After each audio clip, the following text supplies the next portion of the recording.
Vores syntetiske hverdag med Radio Nord Teater. Forskeren Johanne Ebelsrødt har opfundet stoffet MAI, som gør mobiltelefonen mindre brandfarlig.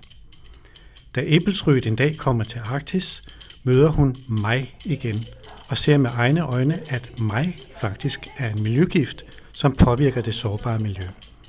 Forskeren får derfor et dilemma. Radio Nord Teater har lavet en aktuel forestilling om et af vor tids vigtigste spørgsmål og spiller med lun humor og et skarpt blik. På oplevelsescentret Polaria i Tromsø vises nu udstillingen og forestillingen Vores syntetiske hverdag, som både giver dig en oplevelse og et indblik.